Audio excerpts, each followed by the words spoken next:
Hello welcome back. അപ്പോൾ എല്ലാവരും സുഖമായിട്ടിരിക്കാമെന്ന് വിശ്വസിക്കുന്നു.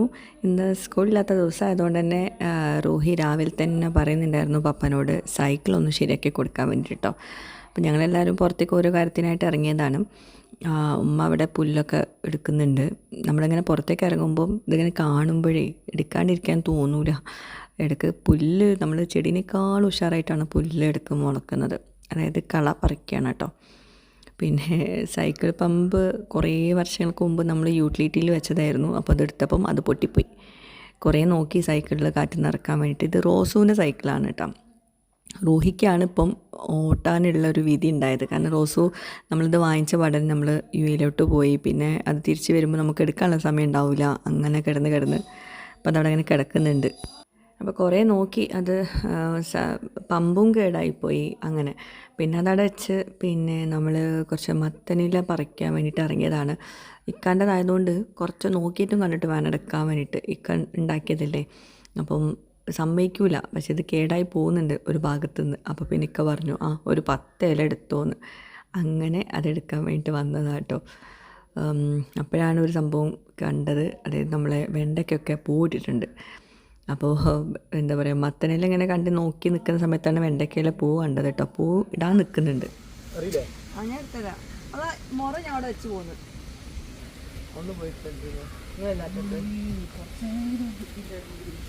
അല്ല നിങ്ങളതിന് വെണ്ടൊക്കെ ഉണ്ടായിക്കണേ.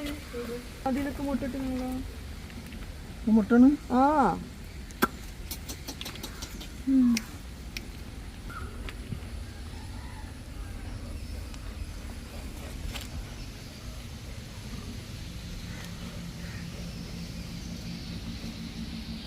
ചെറുതിലൊക്കെ അയക്കണേ. സമയം കണ്ടല്ലോ, ഇന്നലെ രാത്രി 9 മണിക്ക് ഇതിലൊക്കെ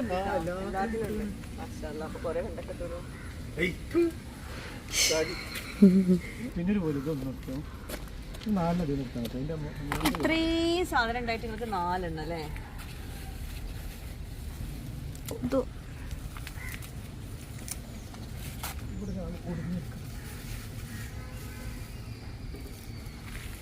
മത്തനില ഇങ്ങനെ പറിക്കണം, അല്ലെങ്കിൽ ഇതിനുള്ളിൽ കൂടെ വെള്ളം ഞാൻ കേട്ടു. 1.5 ഇട്ടിട്ട് അപ്പുറത്തിലെടുക്കാം. ഒന്ന് ഇതും ഒന്ന് അതും തന്നെ.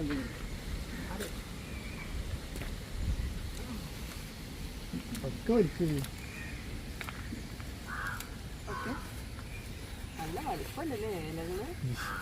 പ്രാഗിയായി മുടി. എനിക്ക് ഇല എടുത്താൽ പോരെ? ഓക്കെ, നീ ഏതാണ്? ഇത് എടുക്കട്ടെ? ഇതെടുക്കട്ടെ? ഒന്നരാടം വേണ്ട. ഇത് വല്ലാത്തൊരു വിഷമം പിടിച്ചൊരു ഇവിടെ വെയിലിട്ടുന്നുണ്ട്. ഓക്കെ, അത് ഇതല്ലേ? അതല്ല, അത് വേണ്ട. അതിന് താഴെ കമ്പളം പൊട്ടിക്കും. കമ്പളം? യു മീൻ കമ്പളം? ഇനി അതിന് കുറച്ച് മൂത്താണ് എടുക്കല്ലേ? ഏതാ മൂത്തതോ? അത് എടുക്കല്ലേ പറിക്കണി? ഏതായാലും ആ ഇലക്ക് കേട് നിൽക്കണം. ഇത് അപ്പുറത്തുള്ള ഇത് പിടിക്കും.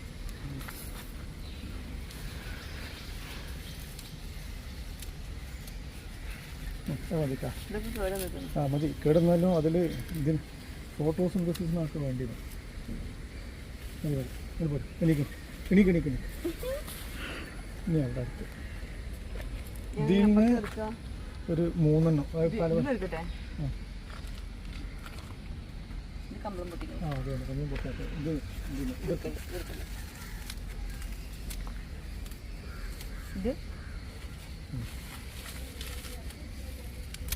ഇതൊക്കെ മൂത്തതായിട്ട് നല്ല ഇല ഉണ്ടായിട്ട്. അത് ഫ്രണ്ട് നിർത്താം. അത് വലിയ ഇല നിർത്താം. ഇതെടുക്കട്ടെ? അത് നോക്ക്, അതിൽ നിന്ന് കണ്ടില്ലേ കമ്പളം പൊട്ടിക്കുന്ന അടിയിൽ നിന്ന് അതിൻ്റെ ബ്രാഞ്ച് അങ്ങനെ എടുക്കല്ലേ? അത് മതി. വേണേ അതും കൂടെ നിർത്താം. ഇനി അങ്ങോട്ട് പോകും.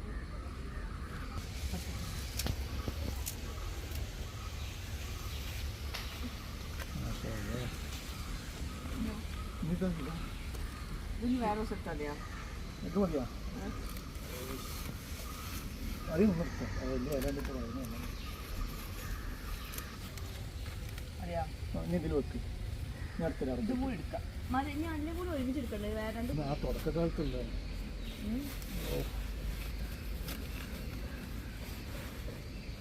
ഒരു ദിവസം കൂടി ഉണ്ടാക്കുകയാണെങ്കിൽ ഒരു ദിവസം അല്ല ഒരു ദിവസം ഇപ്പം അടുത്തും കൂടി 2 ദിവസം കഴിഞ്ഞിട്ട് ഊയി വരച്ചതാ? ഓ വീടൊക്കെ വരച്ചിട്ട് നല്ല കുട്ടിയാണ്. നല്ല രസമുണ്ട് കേട്ടോ. ഫുൾ കളറാണെന്ന്. ഇതൊക്കെ എടുത്ത് വെക്കണം കേട്ടോ. ക്ലീൻ ആക്കി വെക്കണം കേട്ടോ. ആ കല്യാണം ഉണ്ട്. അതെങ്കിലും കല്യാണത്തിന് നമുക്ക് പോവാം കേട്ടോ.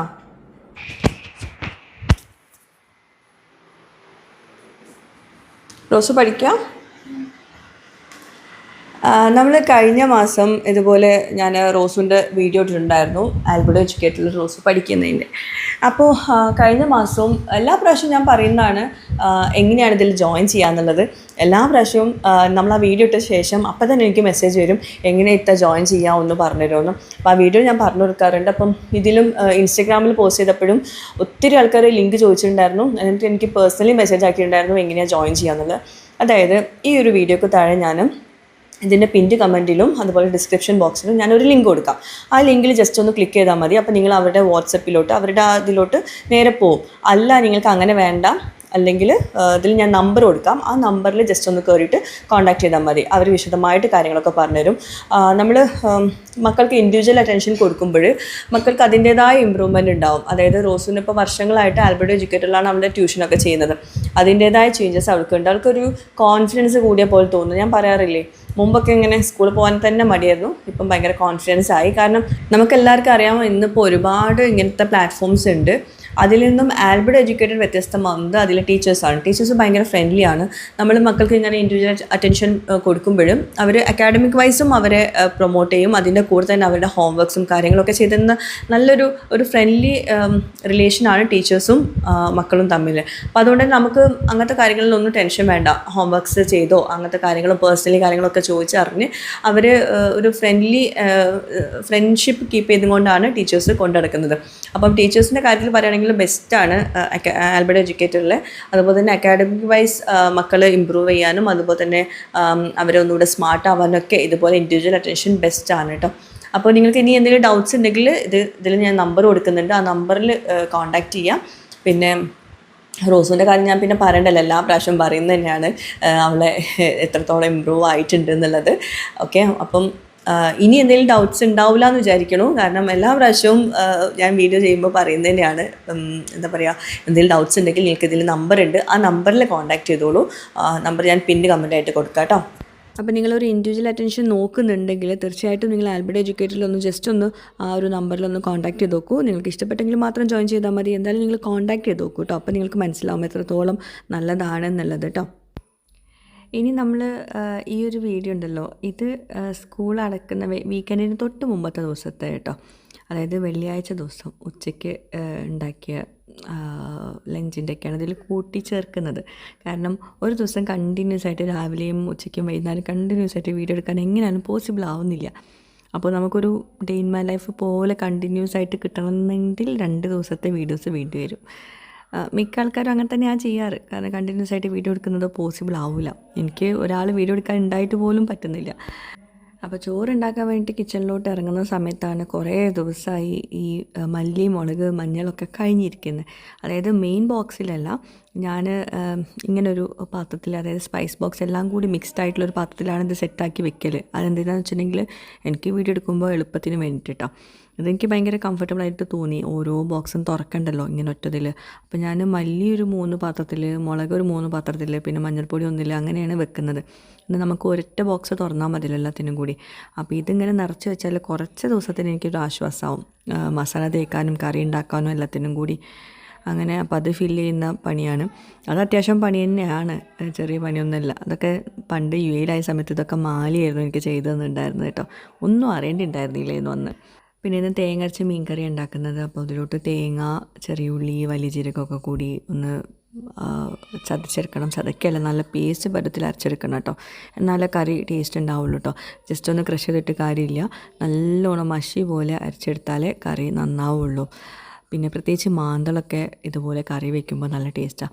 അപ്പോൾ ഉമ്മ ഇനിയിപ്പോൾ സമയം കളയണ്ടെന്ന് വിചാരിച്ചിട്ട് തക്കാളിയും പച്ചമുളകും ഒന്ന് വേവിച്ചിട്ട് വെച്ചിട്ടുണ്ടായിരുന്നു. കുറച്ച് പുളിയൊക്കെ ഒഴിച്ചിട്ട് അങ്ങനെ വേവിച്ച് വെച്ചിട്ടുണ്ടായിരുന്നു. അതിലോട്ട് ഒഴിച്ചു കൊടുക്കാമെന്ന് വിചാരിച്ചിട്ട്, ശരിക്കും പറയണമെങ്കിൽ തക്കാളി പച്ചമുളക് വേവിക്കാണ്ട് അതിലോട്ട് ഇതും കൂടി ചേർത്തിട്ട് എല്ലാം കൂടി ഒരുമിച്ച് അരപ്പൊക്കെ ചേർത്തിട്ട് എല്ലാം കൂടി ഒരുമിച്ച് വേവിച്ചാൽ മതി. അപ്പോൾ ഇത് സമയം കളയണ്ടെന്ന് വെച്ചിട്ട് അങ്ങനെ ചെയ്തതാണ്. ഇനി ഈ ഒരു തേങ്ങയുടെ അരപ്പിലോട്ട് തേങ്ങ, ചെറിയ ഉള്ളി, വലിയ ജീരകം, മുളക് പൊടി, മഞ്ഞൾപ്പൊടി, മല്ലിപ്പൊടി എല്ലാം കൂടി ചേർത്തിട്ട് അതിലോട്ട് വെള്ളം ഒഴിച്ചിട്ട് നല്ല പേസ്റ്റ് പരുവത്തിൽ അരച്ചെടുക്കുക. ആവശ്യത്തിന് വെള്ളം ഒഴിച്ചാൽ മതി, ഒരുപാട് വെള്ളം ഒഴിക്കണം കേട്ടോ. പിന്നെ ഞാൻ ശരിക്കും ഇതൊക്കെ നല്ല റെസിപ്പിയായിട്ട് കൊടുക്കണം എന്നൊക്കെ വിചാരിക്കും കേട്ടോ. പക്ഷെ നമുക്ക് കഴിക്കാനുള്ള ഫുഡല്ലേ. അപ്പോൾ ഞാൻ എത്ര നേരത്തെ കിച്ചണിൽ കയറിയാലും ആരെങ്കിലുമൊക്കെ വരും. അപ്പോൾ അങ്ങോട്ടും ഇങ്ങോട്ടും സംസാരിച്ച് നമ്മൾ വീഡിയോ എടുക്കാൻ സ്റ്റാർട്ട് ചെയ്ത് കഴിഞ്ഞാൽ പിന്നെ നമുക്ക് ആ വീഡിയോ ഒന്ന് വൈൻഡപ്പ് ചെയ്യാനുള്ളൊരു പാട് കുറച്ചൊന്നുമല്ല.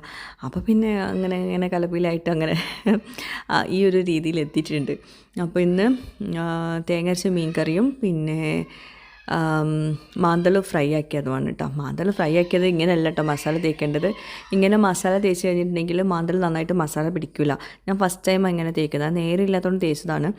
ശരിക്കും നമ്മൾ മസാല റെഡിയാക്കിയിട്ട് അതിലോട്ട് വേണം മാന്തൾ ഇട്ട് കൊടുക്കാൻ, എന്നാലും നന്നായിട്ട് മാന്തൾ മസാല പിടിക്കുള്ളൂ. ഇത് അവിടെ ഇവിടെയൊക്കെ ആയിട്ട് മസാല കിടക്കും. അപ്പോൾ എനിക്കിപ്പം ഓരോ അബദ്ധങ്ങൾ പറ്റുമ്പോഴാണല്ലോ നമുക്ക് പറയാൻ പറ്റുന്നത്.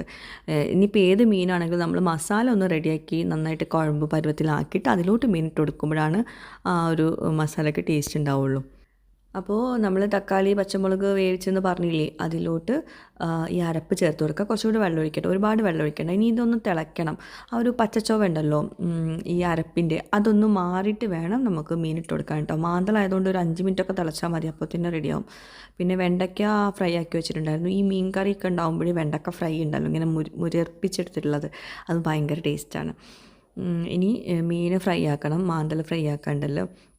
അപ്പോൾ ഞാൻ നേരത്തെ പറഞ്ഞ പോലെ ശ്രദ്ധിക്കുക, നമ്മൾ മീൻ ഇങ്ങനെ മസാല വയ്ക്കുമ്പോൾ എപ്പോഴും മസാല റെഡിയാക്കിയിട്ട് മീൻ ഇട്ട് കൊടുക്കുക കേട്ടോ. അപ്പോൾ ഇതാ മാന്തൽ ഫ്രൈ ആക്കുന്നുണ്ട്. ഈ മാന്തൽ ഫ്രൈ ആക്കിയിട്ട് ഞാൻ കാണിച്ചു തരാം, അപ്പോൾ എനിക്ക് മനസ്സിലാവുള്ളൂ അതിൻ്റെ ആ ഒരു ഡിഫറൻസ്. ഞാൻ ഫസ്റ്റായിട്ടാണ് ഇങ്ങനെ ചെയ്ത് നോക്കുന്നത്.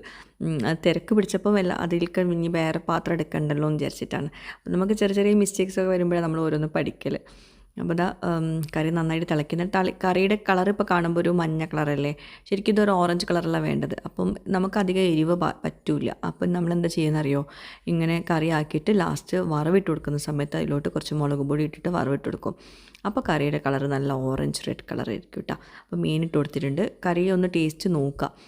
പുളിവെള്ളം ഒഴിച്ച് കൊടുത്തിട്ടുണ്ട് കേട്ടോ, അത് ഞാൻ കാണിച്ചോന്നറിയില്ല, വോയിസ് ഓവർ എടുക്കുമ്പോൾ ശ്രദ്ധിച്ചില്ല. ഓക്കെ, എന്നിട്ട് മീനിട്ട് കൊടുക്കുക. മീനിട്ട് കൊടുത്തിട്ട് ഒന്നുകൊണ്ട് തിളച്ചോട്ടെ. നമ്മൾ കറി തിളച്ചിട്ട് നമ്മൾ കറി ഒന്ന് ടേസ്റ്റ് നോക്കുക. ആ ഒരു മസാലക്കുത്ത് പോയാൽ മാത്രം മീനിട്ട് കൊടുത്താൽ മതി കേട്ടോ. ഇനി അതിൻ്റെ ഇടയ്ക്ക് ഞാൻ വറവിട്ട് കൊടുക്കാനുള്ള പാനട വെച്ചിട്ടുണ്ട്. അതിലോട്ട് ചെറിയ ഉള്ളി ഇട്ടിട്ട് മൂപ്പിക്കുക, പിന്നെ ഉലുവട്ട് പൊട്ടിക്കാനുണ്ട്. അതിന് ശേഷം കുറച്ച് മുളക് പൊടി ഇട്ടിട്ട് മൂപ്പിച്ചിട്ട് ഇതിലോട്ട് ഒഴിച്ച് കൊടുക്കുക കേട്ടോ. കണ്ടോ, മീൻ ഫ്രൈ ആക്കിയപ്പോൾ കണ്ടോ അതിൻ്റെ ഒരു അവിടെ ഇവിടെയൊക്കെ മസാല ഇങ്ങനെ കിടക്കുന്നത്. ഇങ്ങനെയല്ല വരേണ്ടത്. മീൻ ശരിക്കും നന്നായിട്ട് മസാല കോട്ടഡായിട്ട് വരണമെങ്കിൽ ആദ്യം നമ്മൾ മസാല റെഡിയാക്കണം കേട്ടോ. അപ്പോൾ നമ്മൾ കറി ഏകദേശം സെറ്റായിട്ടുണ്ട്. ഇനി നമുക്ക് വറവിട്ട് കൊടുക്കുക. വെളിച്ചെണ്ണ ചൂടായിട്ട് അതിലോട്ട് ചെറിയ ഉള്ളി മൂപ്പിച്ചെടുക്കാം, പിന്നെ ഉലുവ ഇടുക. പിന്നെ സ്പൂണൊന്നും എടുത്തിടാനുള്ള സമയം കിട്ടിയില്ല, എല്ലാം ഒരുമിച്ചായതുകൊണ്ട്. പിന്നെ മുളക് പൊടി ഇട്ട് കൊടുക്കുക. കണ്ടോ, മുളക് പൊടി ഇട്ടിട്ട് ഇനി ഇതിലോട്ട് ഒഴിക്കുമ്പം ആ ഒരു കറിയുടെ ടെക്സ്ചർ തന്നെയാണ് മാറിപ്പോവും. ശരിക്കും നമുക്ക് കറിയുടെ ടേസ്റ്റ് ഒരു വശമുണ്ട്, അതിനേക്കാളും ഇതെന്ന് വെച്ചാൽ നമ്മൾ കറി കാണാനൊരു ലുക്കും കൂടി ഉണ്ടെങ്കിൽ നമുക്കതൊരു ടേസ്റ്റ് ഫീൽ ചെയ്യുള്ളൂ അല്ലേ. ലുക്കും വേണം, ടേസ്റ്റ് വൈസ് റെഡിയാവും വേണം, പിന്നെ ടെക്സ്ചറും റെഡി ആവണം. എല്ലാം സെറ്റായാലും നമ്മളെ കറി സ്വാദുണ്ടെന്ന് നമുക്ക് പറയാൻ പറ്റുള്ളൂ. അപ്പോൾ കണ്ടോ, ഇതിലിപ്പോൾ എത്രത്തോളം വ്യക്തമാണെന്ന് എനിക്കറിയില്ല. നമ്മൾ കുറച്ച് കഴിഞ്ഞാൽ ഇതിൻ്റെ കളറ് കാണിച്ചു തരാം. ഉണ്ടാക്കിയ പാടതുകൊണ്ടാണ് തോന്നുന്നു ഇങ്ങനത്തെ പിന്നെയും ആ മഞ്ഞ കളറ് വന്നത് കേട്ടോ. ഇനി കഴിക്കാൻ നേരം കാണുമ്പോഴാണ് ആ ഒരു ടെക്സ്ചർ മനസ്സിലാവും. നമ്മൾ മീൻ ഫ്രൈ ആക്കിയത് കണ്ടോ, ഒരു എന്തോ ഒരു മിസ്റ്റേക്കുള്ള പോലെ. കഴിക്കുമ്പോൾ ശരിക്കും അത് മനസ്സിലാവുന്നുണ്ട്, നന്നായിട്ട് മസാല കോട്ടഡ് ആയില്ല. ഞാൻ വീണ്ടും പറയാൻ കാരണം ഇങ്ങനെ ചെയ്യരുതെന്ന് പറയാൻ വേണ്ടിയിട്ടാണ് കേട്ടോ. അപ്പോൾ കറിവേപ്പിലിട്ടുണ്ടായിരുന്നു മീൻ ഫ്രൈ ആക്കുമ്പോൾ. അവിടെ ഇവിടെയൊന്നും മസാല പിടിക്കാത്ത പോലെ ഉണ്ട് അല്ലേ കാണുമ്പോഴും. ഓക്കെ, അപ്പോൾ രണ്ടാമത്തെ ബാച്ചിന് ഫ്രൈ ആക്കണം. പിന്നെന്താ, ഈ എന്താ പറയുക, ചോറ് കഴിക്കാൻ കുറച്ചൊന്ന് ഡിലേ ആയിട്ടുണ്ടെങ്കിൽ ഉണ്ടല്ലോ മൊത്തം ഫ്ലോപ്പായി പോകും. ശരിക്കും ഞങ്ങളിപ്പോൾ ചോറ് കഴിക്കൽ ഒരു 2 മണി 2:30, ചില ദിവസങ്ങളൊക്കെ 1:30ക്കൊക്കെ കഴിക്കും. അത് ഭയങ്കര ലക്കായിട്ടെന്ന് പറയും വെക്കുക. കാരണം എന്താ, എൻ്റെ വീഡിയോ എടുക്കലും എൻ്റെ പണികളും എല്ലാം കൂടി ആകുമ്പോൾ കഴിയൂല. ചിലപ്പം ഇവരെ കഴിക്കും ആദ്യം. അതിൻ്റെ ഇടയ്ക്ക് ഇപ്പോൾ നമ്മൾ സ്റ്റൗവിൻ്റെ ഒരു ഇതുണ്ടല്ലോ, ആ റിങ്, അതിനെന്താ പറയുക, അത് ഈ സംഭവം ഇത് പൊട്ടിപ്പോയിടും. നമ്മൾ പ്രസ്റ്റീജിൻ്റെ ഇപ്പോൾ പുതിയതാണ്, നമ്മളിപ്പം 2 മാസമായിട്ട് വാങ്ങിച്ചിട്ട്. അപ്പോൾ അത് കാസ്റ്റ് അയൺ പക്ഷേ ഇതാ ഈ ഒരു ബ്രാൻഡാണ് വാങ്ങിച്ചത്. നല്ല സ്റ്റൗവാട്ടോ, പക്ഷേ അത് നമ്മൾ കയ്യിൽ നിന്നൊന്നും വീണിട്ടില്ല, പക്ഷെ അത് പൊട്ടിപ്പോയി. ഒരു ക്രാക്ക് വീണു. അങ്ങനെ ക്രാക്ക് വീഴാൻ പാടില്ല. അപ്പോൾ അവർ മാറ്റി തന്നു കേട്ടോ, വാറണ്ടി ഉണ്ട്, അതുകൊണ്ട് മാറ്റി തന്നു. പക്ഷെ എന്നാലും എനിക്ക് അതെന്തുകൊണ്ട് കാരണം എന്ന് എനിക്ക് മനസ്സിലാവുന്നില്ല. പിന്നെ ചക്ക ഉണ്ടായിരുന്നു ഇവിടെ, ഫ്രിഡ്ജിൽ ഇരിപ്പുണ്ടായിരുന്നു, അതും ഇതിൻ്റെ കൂടെ വെച്ചിട്ടുണ്ട്. നമുക്ക് ഫുഡ് കഴിക്കാൻ നമ്മളെ കൂടെ നമ്മളെ മാനേജറും കൂടി ഉണ്ട്. നമ്മൾ കറിയുടെ കളർ കണ്ടില്ലേ, നല്ലൊരു ഓറഞ്ച് റെഡ് അല്ലേ, ഈ കളറ് കാണുമ്പോൾ നമുക്ക് ഒന്നുകൂടെ കഴിക്കാൻ തോന്നുക അല്ലേ. ഓക്കെ, അപ്പോൾ ഇതൊക്കെയാണ് നമ്മൾ ഇന്നത്തെ ചോറിലെ വിഭവങ്ങൾ. പിന്നെ ഞാൻ പറഞ്ഞല്ലോ, നമുക്ക് ഒരുപാട് കാര്യങ്ങൾ ഇതിൽ കൂടെ പറയാനുണ്ട്, പക്ഷേ കാണിക്കാനുണ്ട്. പക്ഷെ എന്താ വെച്ചാൽ എപ്പോഴും ആ ലാസ്റ്റ് മൊമെൻറ്റിൽ ഇങ്ങനെ വീഡിയോ എടുക്കുന്നതുകൊണ്ടായിരിക്കാം കുറേ എനിക്ക് മിസ്സായി പോകുന്നുണ്ട്. ഇതിൻ്റെ ഇടയ്ക്ക് നടന്ന സംഭവങ്ങളൊക്കെ ഉണ്ടായിരുന്നു, കുറേ കാര്യങ്ങളുണ്ടായിരുന്നു, പക്ഷെ അതൊന്നും എനിക്കിതിൽ കൊടുക്കാൻ പറ്റുന്നില്ല, വീഡിയോ എടുക്കുന്നുണ്ടാവില്ല. അപ്പോൾ ചോറ്, തേങ്ങരച്ച മീൻ കറി, മീൻ ഫ്രൈ, മാന്തൽ ഫ്രൈ, മാന്തലല്ല നങ്ക് എന്നല്ലേ പറയുക ചില സ്ഥലത്ത്. പിന്നെ നമ്മളിവിടെ മാന്തൽ എന്നാണ് പറയുക കേട്ടോ. ഞാൻ ഇന്നാളൊരു ദിവസം വീഡിയോയിൽ മാന്തൽ കറി എന്ന് പറഞ്ഞപ്പോൾ പലരും ചോദിച്ചിരുന്നു, നങ്കല്ല നങ്ങ് അല്ലേ. ഓക്കെ, അങ്ങനെ ഫുഡൊക്കെ കഴിച്ച് അതിന് ശേഷം റൂഹിനെയും റോസുവിനും വിളിക്കാൻ പോവാണ്.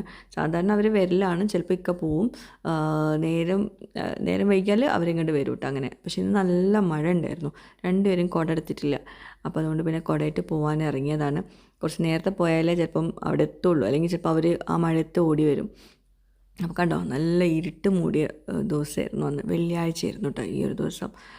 അപ്പോൾ ഐഷ മാൻഷൻ, തൻവീർസ് ഐഷ മാൻഷൻ, അത് കുറേ നാളായിട്ട് കണ്ടിട്ടില്ല, നമ്മൾ ശ്രദ്ധിക്കാറില്ല, അതിന് തൊട്ടിട്ടൊന്നുമില്ല പഠിത്തമൊന്നും അതിൽ. അപ്പോൾ ഒന്ന് ജസ്റ്റ് കണ്ടപ്പോൾ ഒരു ഫീൽ തോന്നിയപ്പോൾ ജസ്റ്റ് ഒന്ന് തൊട്ട് നോക്കിയതാണ്. നമ്മളെ നെയിം ബോർഡല്ലേ. പിന്നെന്താ, വെയിറ്റ് ചെയ്യാണ്. കുറച്ച് നേരത്തെ തന്നെ നിന്നിട്ടുണ്ടായിരുന്നു. എൻ്റെ കൂടെ നമ്മളെ സോഷ്യൽ മീഡിയ മാനേജറും കൂടി ഉണ്ട് കേട്ടോ. അങ്ങനെ ബസ് വന്ന സമയത്ത് വീഡിയോ എടുക്കാൻ പറ്റില്ല, അപ്പോൾ ഫോണിന് സ്റ്റക്കാവൽ. അപ്പോൾ കണ്ടോ, റോസുവിൻ്റെ അപ്പോൾ ഒരു മാഞ്ഞാളം കുടയൊക്കെ ഞാൻ റോസുവിന് സെപ്പറേറ്റ് ആയിട്ട് എടുത്തിട്ടുണ്ടായിരുന്നു. എന്നിട്ട് റോസു നനഞ്ഞു പോകുന്നു ആ മഴ കൊള്ളാൻ വേണ്ടിയിട്ട്. എന്നിട്ട് അന്ന് ചെറുതായിട്ടൊരു ജലദോഷമൊക്കെ വന്ന്, ഇപ്പോൾ ഓക്കെ ആയി. അപ്പം തന്നെ വേഗം മരുന്നൊക്കെ കൊടുത്ത് റെഡിയാക്കി. അപ്പം ശരിക്കും മഴ കൊള്ളാൻ രസമാണ്, പക്ഷേ കൊണ്ടു കഴിഞ്ഞാൽ ഉള്ള പണി കിട്ടണ ആലോചിക്കുമ്പോൾ വയ്യ. നല്ലൊരു കാലാവസ്ഥയായിരുന്നു അല്ലേ. കഴിഞ്ഞ 1-2 ദിവസങ്ങളിലൊക്കെ ഫുള്ള് മഴയായിരുന്നു.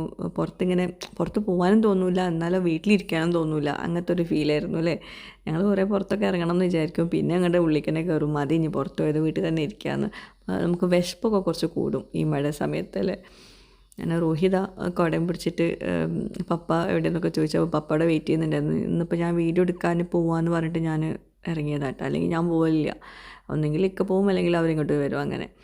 പിന്നെ മഴയുണ്ട്, അപ്പം ഏതായാലും നമുക്ക് വീഡിയോ ഒക്കെ വേണമല്ലോ. നിങ്ങളിതൊന്നും കണ്ടിട്ടില്ലല്ലോ അവളെ കൂട്ടിക്കൊണ്ടുവരുന്നത്, അപ്പോൾ അതൊന്നും എടുക്കാമെന്ന് വിചാരിച്ചിട്ടോ. അപ്പോൾ ഇതൊക്കെയാണ് ഇന്നത്തെ വ്ളോഗിലെ വിശേഷങ്ങൾ. വ്ളോഗ് ഇഷ്ടമായെങ്കിൽ ലൈക്ക് ചെയ്യാൻ മറക്കരുത്. പുതിയ അടിപൊളി വ്ളോഗുമായിട്ട് വരുന്നതായിരിക്കും. ബൈ.